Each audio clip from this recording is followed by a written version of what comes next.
श्री कृष्ण ने राधा से शादी क्यों नहीं की? आखिर क्या है इसके पीछे का छुपा रहस्य? कभी सोचा है आपने प्रेम क्या है? कहते हैं प्रेम एक भावना है, एक एहसास है, लेकिन जब ये प्रेम स्वयं भगवान का हो तो ये कैसा होता है?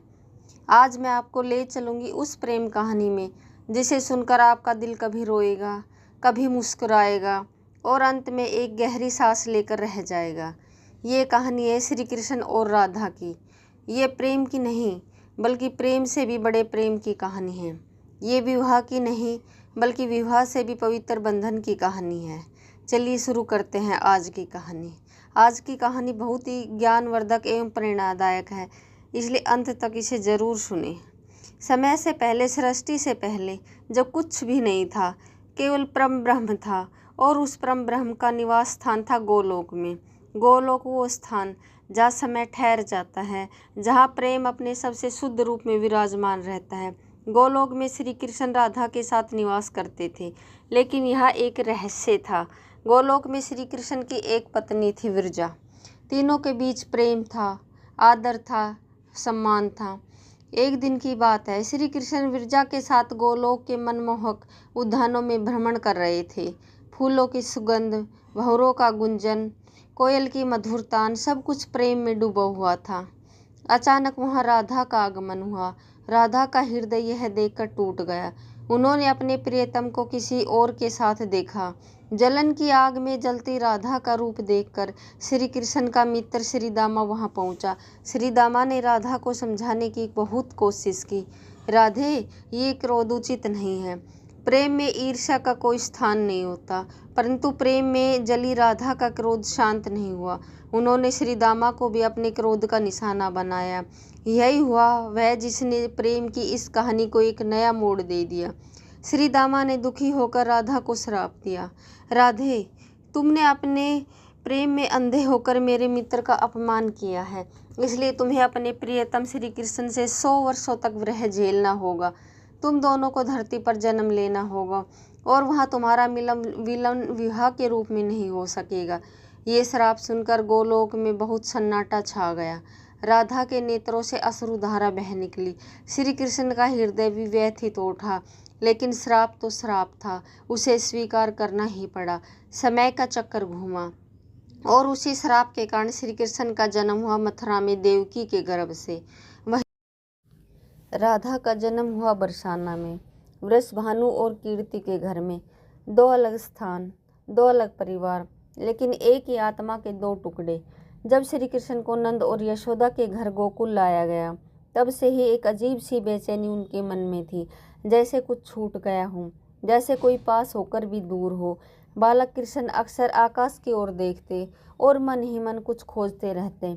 वही बरसाना में राधा भी अजीब सी व्याकुलता महसूस करती रहती। जब वह गायों को चराने जाती, जब वह यमुना के किनारे जल भरने जाती, तो लगता जैसे कोई उन्हें पुकार रहा हो। कोई मीठी सी बांसुरी की आवाज़ उनके कानों में गूंजती रहती। वो दिन था होली का, रंगों का त्यौहार। गोकुल और बरसाना के बीच होली खेलने की परंपरा थी। श्री कृष्ण अपने सखाओं के साथ बरसाना पहुँचे। राधा अपनी सखियों के साथ रंग खेलने के लिए तैयार थी। जब श्री कृष्ण की नज़र पहली बार राधा पर पड़ी तो समय जैसे रुक सा गया हो, जैसे सारी सृष्टि स्थिर हो गई हो। श्री कृष्ण के मन में एक अजीब आवाज़ गूंजी, यही है वह जिसे मैं जन्मों से खोज रहा था। राधा ने भी कृष्ण को देखा। उनके नेत्रों से अश्रु बह निकले, खुशी के आंसू, पहचान के आंसू, जैसे अनंत काल से बिछड़ा हुआ कोई अपना मिल गया हो।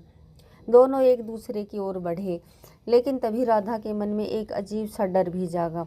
कहीं यह सब सपना तो नहीं है? कहीं यह मिलन अस्थायी तो नहीं? कान्हा, राधा की आवाज़ में कंपन था, राधे कृष्ण की आवाज़ में असीम प्रेम था। उस दिन होली नहीं खेली गई। 2 आत्माओं का मिलन हुआ, 2 दिलों की पहचान हुई, लेकिन साथ ही एक पीड़ा भी जगी। श्री कृष्ण दामा के श्राप की याद, वृंदावन वो स्थान जहाँ प्रेम अपने सबसे मधुर रूप में प्रकट हुआ, जहाँ श्री कृष्ण की बांसुरी की मधुर तान सुनकर न केवल गोपियाँ बल्कि पशु पक्षी, पेड़ पौधे, नदी, पहाड़ सभी मुग्ध हो जाते। रात के समय जब चांदनी में यमुना का जल चांदी की तरह चमकता, तब कृष्ण की बांसुरी की मधुर धुन गूंजती तो राधा अपने घर से निकलकर चुपके चुपके वृंदावन पहुंच जाती। वहाँ होती थी रासलीला, प्रेम की वो लीला जिसमें आत्मा परमात्मा से मिलती है। रासलीला में राधा और कृष्ण का नृत्य देखकर लगता था जैसे प्रेम साकार हो उठा हो। जब वे दोनों एक दूसरे की आंखों में देखते तो पूरा ब्रह्मांड उनकी आंखों में समा जाता। जब वे हंसते तो फूल भी मुस्कुराने लगते। जब वे प्रेम से बात करते तो हवा भी थम सी जाती। लेकिन हर रासलीला के बाद राधा को घर वापस जाना पड़ता था। हर मिलन के बाद विरह का दर्द और तेज होता जाता था। राधा रात भर कृष्ण के बारे में सोचती रहती। कृष्ण भी राधा की याद में बांसुरी बजाते रहते। वृंदावन में राधा और कृष्ण का प्रेम अब किसी से छुपा नहीं था। गोपियाँ जानती थी, गोप जानते थे, यहाँ तक कि नंद यशोदा और वृषभानु कीर्ति भी इस बात से अवगत थे। एक दिन नंद बाबा ने कृष्ण को बुलाया। उनके चेहरे पर गंभीरता थी। कन्हैया, तुम्हारी उम्र अब विवाह योग्य हो गई है। हमें तुम्हारे योग्य एक उचित कन्या खोजनी चाहिए। कृष्ण का हृदय धक से रह गया। पिताजी, मैं राधा के अलावा किसी और के बारे में सोच भी नहीं सकता। लेकिन बेटा, यशोदा मैया ने समझाया, राधा की सगाई रेयान से हो चुकी है, यह संभव नहीं है। उधर बरसाना में भी यही स्थिति थी। वृषभानु ने राधा से कहा, बेटी, तुम्हारा विवाह रेयान से तय हो चुका है, अब तुम्हें यह व्यर्थ का मोह त्यागना होगा। राधा के नेत्रों से आंसू बह निकले। पिताजी, मैं कृष्ण के बिना जी नहीं सकती। वो मेरी आत्मा का हिस्सा है, लेकिन समाज के नियम हैं। बेटी, हमें उनका पालन करना होगा। जब परिस्थितियां असहनीय हो गई तो नंद बाबा और यशोदा मैया कृष्ण को लेकर महान ज्योतिषी ऋषि गर्ग के पास गए। राधा के माता पिता भी उनके साथ थे। ऋषि गर्ग ने कृष्ण की ओर देखा। उनकी दिव्य दृष्टि में सब कुछ स्पष्ट था। नंद यशोदा, उन्होंने गंभीर स्वर में कहा, यह कोई साधारण बालक नहीं है, यह स्वयं नारायण का अवतार है।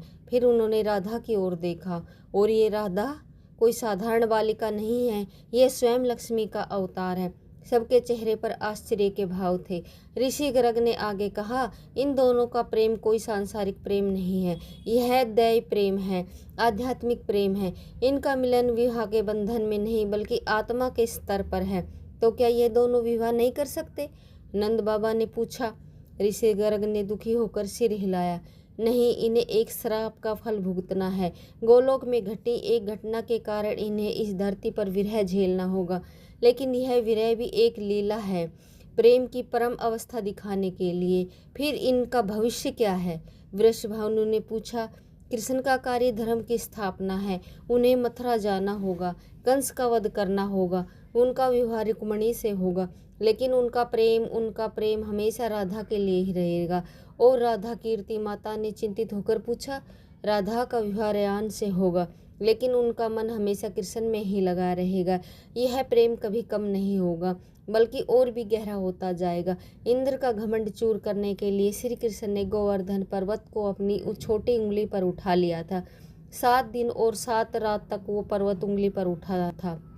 सारे ब्रजवासी उस पर्वत के नीचे सुरक्षित थे। राधा भी वहीं थी। 7 दिनों तक वो कृष्ण को निहारती रही, उनकी दिव्यता को देखती रही। उन्हें एहसास हुआ कि उनका प्रियतम कोई साधारण व्यक्ति नहीं है, वो स्वयं भगवान है। कान्हा, राधा ने धीरे से कहा, अब मैं समझ गई, तुम्हारा कार्य बहुत। राधा ने कहा, कान्हा, तुम्हें पूरे संसार की रक्षा करनी है। कृष्ण की आंखों में आंसू आ गए। राधे, मेरा सबसे बड़ा दुख यही है कि मैं तुमसे विवाह नहीं कर सकता, लेकिन यह जान लो कि मैं तुम्हारे बिना अधूरा हूँ। राधा के बिना कृष्ण का कोई अस्तित्व नहीं है। राधा ने मुस्कुराते हुए कहा, कान्हा, प्रेम केवल विवाह में नहीं बंधता, हमारा प्रेम इससे कहीं महान है। यह शरीर का नहीं, आत्मा का प्रेम है। वो दिन आ ही गया जिसका डर था। श्री कृष्ण को मथुरा जाना था। अक्रूर उन्हें लेने आया था। सारे ब्रजवासी रो रहे थे। नंद यशोदा की आंखों से आंसू बह रहे थे। लेकिन सबसे ज़्यादा दुखी राधा थी। राधा ने कृष्ण से अकेले में मिलने की इच्छा जताई। यमुना के किनारे उसी स्थान पर जहाँ वे पहली बार मिले थे, दोनों खड़े थे। राधा कृष्ण की आवाज़ में दर्द था। मैं जा रहा हूँ, पता नहीं कब वापस आ पाऊँगा।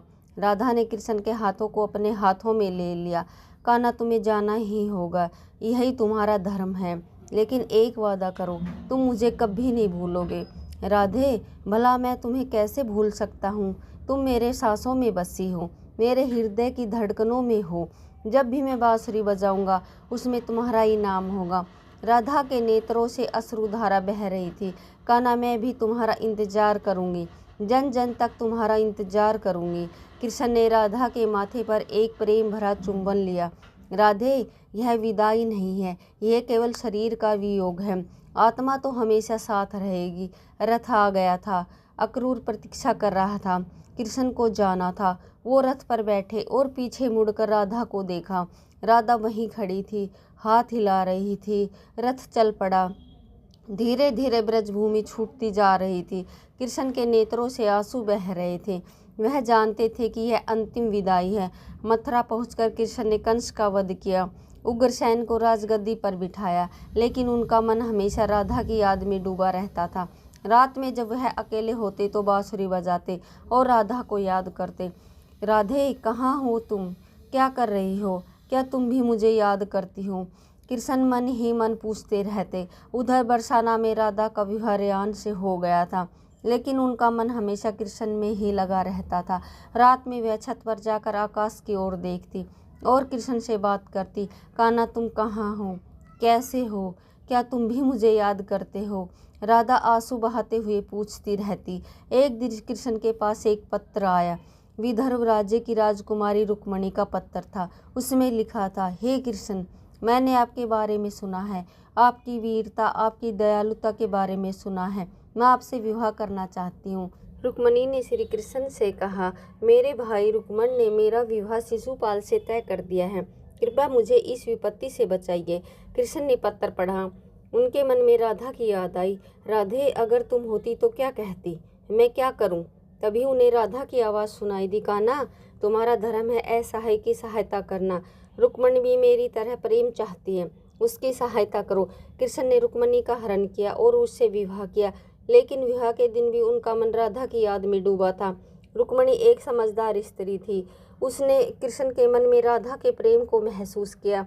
एक दिन उसने कृष्ण से कहा, स्वामी, मैं जानती हूँ कि आपका हृदय किसी और के लिए धड़कता है। मैं आपसे विवाह कर चुकी हूँ, लेकिन मैं आपके प्रेम की प्रतिस्पर्धा नहीं करना चाहती। कृष्ण की आंखों में आंसू आ गए। रुक्मणी, तुम बहुत महान हो। हाँ, मेरा हृदय राधा के लिए धड़कता है, लेकिन तुम भी मेरे लिए सम्मान और स्नेह के पात्र हो। काले वन के आक्रमण के कारण कृष्ण को मथुरा छोड़कर द्वारका जाना पड़ा। वहाँ उन्होंने एक सुंदर नगर बसाया। अनेक राजकुमारियों से उनका विवाह हुआ। सत्यभामा, जामवंती और अन्य राजकुमारियां उनकी पत्नियां बनी। लेकिन इन सबके बावजूद कृष्ण का मन हमेशा राधा की याद में डूबा रहता था। रात में जब सब सो जाते तो वह समुद्र के किनारे जाकर बांसुरी बजाते और राधा को याद करते। राधे, यहाँ सब कुछ है, महल, धन दौलत, सेवक, लेकिन तुम्हारे बिना सब सूना लगता है। तुम्हारे बिना मैं अधूरा हूँ। द्वारका की रानियां कृष्ण के दर्द को समझती थी।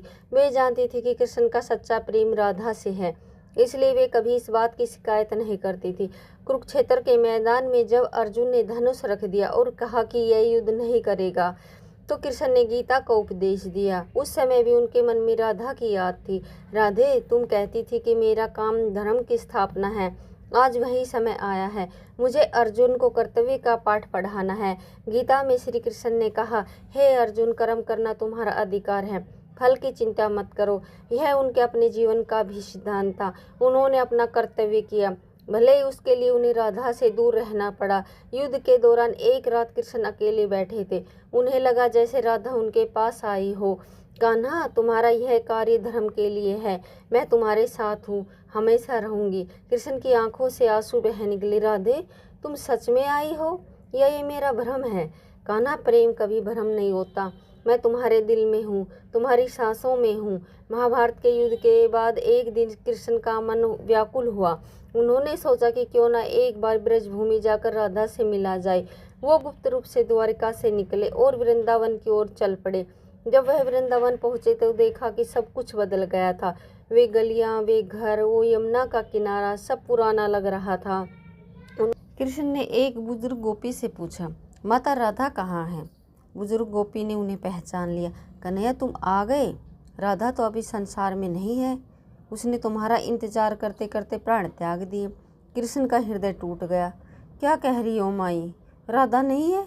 हाँ कन्हैया, राधा रोज यमुना किनारे बैठकर तुम्हारा इंतजार करती थी, तुम्हारी बांसुरी की आवाज़ सुनने के लिए कान लगाती रहती थी। अंत में एक दिन वही यमुना के किनारे उसने प्राण त्याग दिए। उसके अंतिम शब्द थे, कान्हा मैं आ रही हूँ। कृष्ण वहीं धरती पर बैठ गए। उनकी आंखों से आंसू की धारा बन निकली। यमुना के उसी किनारे जहाँ राधा ने प्राण त्याग किए थे। कृष्ण रात भर बैठे रहे। आधी रात के समय अचानक वहाँ एक दिव्य प्रकाश फैला। कान्हा, एक मधुर आवाज़ गूंजी। कृष्ण ने आंखें उठाई तो देखा कि राधा उनके सामने खड़ी थी, लेकिन यह राधा अलग थी, दिव्य, चमकदार, अलौकिक। राधे तुम? कृष्ण की आवाज़ काँप रही थी। हाँ कान्हा, मैं हूँ। मैं तुम्हारा इंतजार कर रही थी। लेकिन राधे, तुमने शरीर क्यों त्याग दिया? मैं आने वाला था। राधा मुस्कुराई। कान्हा, शरीर नश्वर है, लेकिन हमारा प्रेम अमर है। मैंने शरीर त्याग कर अपने मूल रूप में वापसी की है। अब मैं गोलोक में तुम्हारा इंतजार कर रही हूँ। राधे, मैं भी तुम्हारे साथ आना चाहता हूँ। नहीं कान्हा, अभी तुम्हारा कार्य अधूरा है। तुम्हें यदुवंश का अंत देखना है। तुम्हें अपनी लीला पूरी करनी है। जब तुम्हारा समय आएगा तब तुम गोलोक आ जाना। मैं इंतजार करूँगी। कितने दिन और राधे? समय की गिनती मत करो। कान्हा, प्रेम में समय का कोई महत्व नहीं होता। राधा धीरे धीरे गायब होने लगी। कान्हा, याद रखना, राधा के बिना कृष्ण अधूरे हैं और कृष्ण के बिना राधा अधूरी है। हमारा प्रेम अनंत है। कृष्ण ने हाथ बढ़ाया, लेकिन राधा गायब हो गई। केवल उनकी मधुर आवाज़ हवा में गूंजती रही। राधे कृष्ण, राधे कृष्ण। यदुवंश के विनाश के बाद कृष्ण अकेले जंगल में चले गए। वे जानते थे कि उनका समय आ गया है। वृक्ष की छाया में बैठकर वे ध्यान में मग्न हो गए। राधे, अब मैं आ रहा हूँ। इंतजार खत्म। जरा नामक व्याध के तीर ने कृष्ण के पैर में धागे को भेद दिया। उसने उसे हिरण का कान समझा था। कृष्ण मुस्कुरा दिए। कोई बात नहीं व्याध, तुमने तो केवल मेरी लीला पूरी करने में सहायता की है। जैसे ही कृष्ण ने शरीर त्यागा, आकाश से दिव्य संगीत गूंजा, फूलों की वर्षा हुई और कृष्ण का आत्मा सीधा गोलोक में पहुंच गई। वहाँ राधा उनका इंतजार कर रही थी। अनंत काल का विरह समाप्त हुआ। दोनों एक दूसरे के आलिंगन में खो गए। अब आप पूछेंगे कि फिर श्री कृष्ण ने राधा से विवाह क्यों नहीं किया? इसका उत्तर बहुत गहरा है। पहला कारण था श्रीदामा का श्राप। गोलोक में राधा के क्रोध के कारण श्रीदामा ने उन्हें श्राप दिया था कि वे धरती पर विवाह नहीं कर सकेंगे।